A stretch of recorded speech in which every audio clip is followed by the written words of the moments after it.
What's going on, everybody? This is Afro Think Tank, and today I want to talk about how they will never stop until we stop them. They will never stop until we stop them.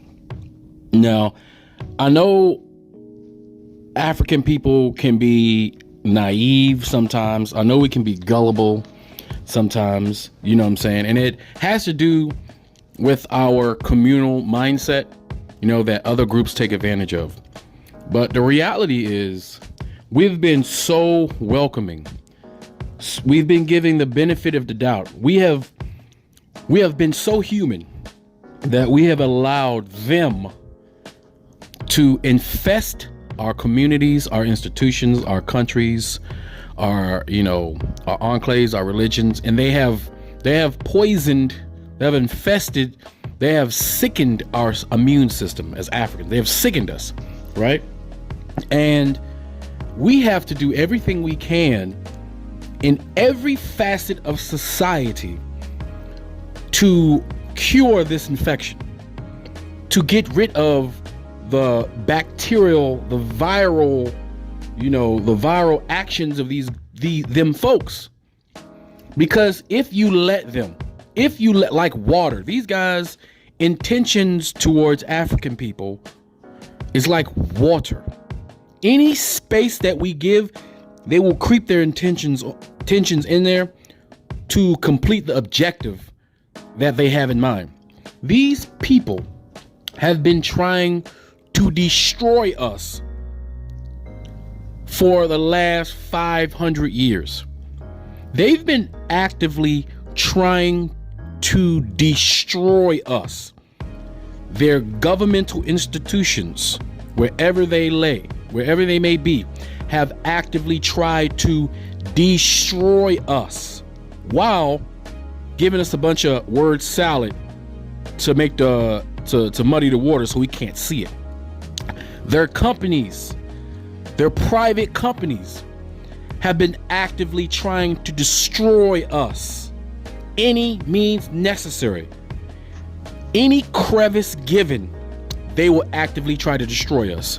They put diseases in our continent, thinking that they can put bacteria and viruses in our communities. Maybe that would kill us off, right? They sow division within our communities, and they believe that will kill us off, right? They put drugs in our communities, and they believe that will kill us off.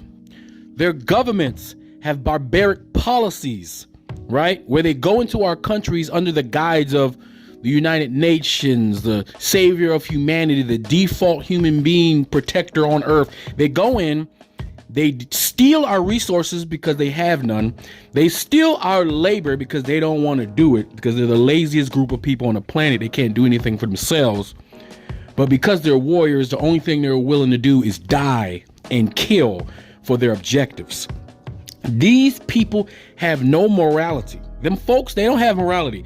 They will poison our children on purpose with their corporations, utilizing baby formula, actively and knowingly doing so to try to ruin the genetics, to try to ruin the health of black people.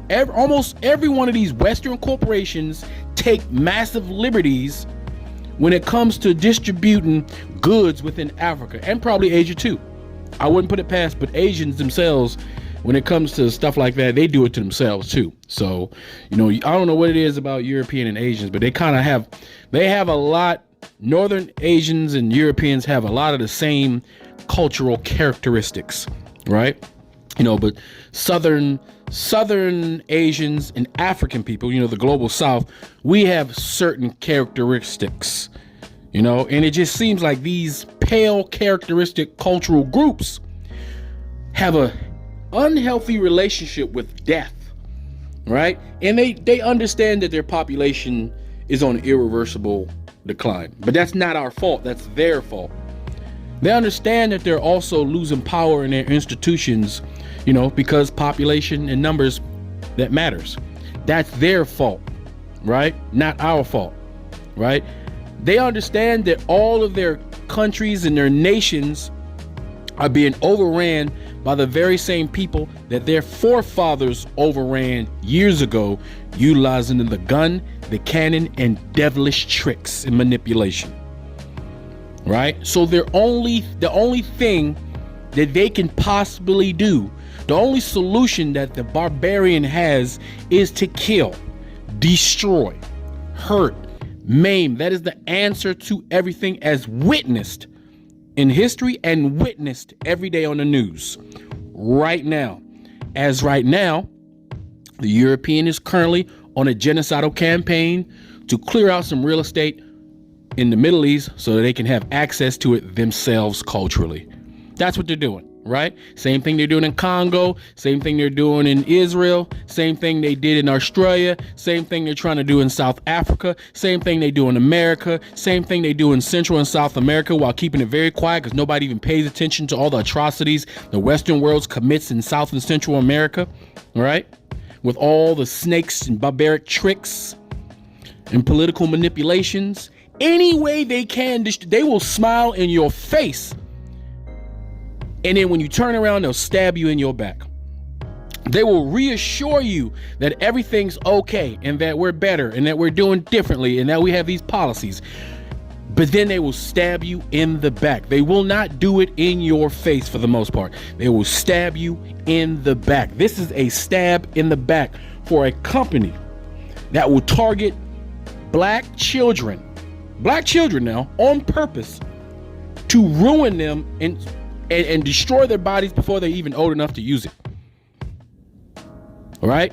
And keep in mind, these companies are so evil, right? Even in America, the same formula we buy, they got metals in it. They got all sorts of crazy things in it that we shouldn't be consuming, but they make sure to purposely give African people, they want them to have diabetes. They want them to have autonomic issues. They want African people to stop populating. They want African people to stop growing. You know why?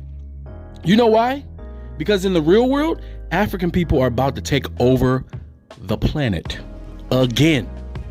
This little short reign of the Eurasian and how they've irresponsibly managed the world, this time period is coming to an end.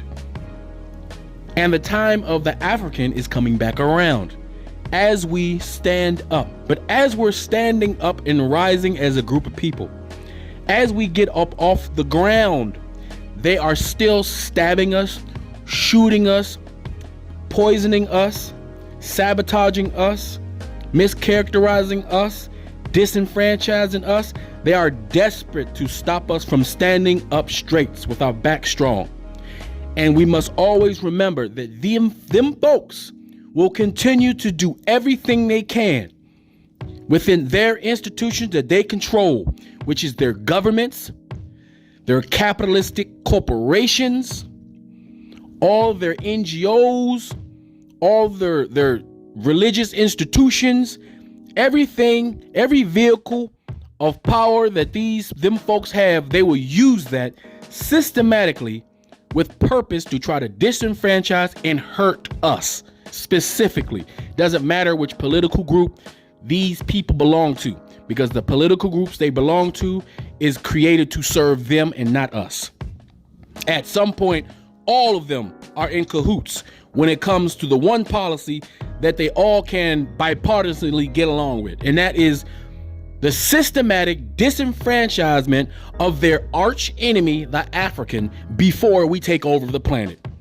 That's why this right here is an unprecedented time in history that I never thought I would live to see. Africans standing up and taking back their agency on this planet. And with that comes the desperation, just like a rat in a corner that's afraid it's going to fight, hiss, and bite all the way to the bloody end. And we must always keep that in our minds. We must always understand that this barbarian will not go down without a fight. And as long as they're in control of institutions, whether private or government, and they have the ability, like water, to get into the crevices of African society, wherever they go, they will cause chaos, destruction, and death. We must always keep that in mind. Anyway, this is Afro Think Tank. Learn something, teach something. I'm out.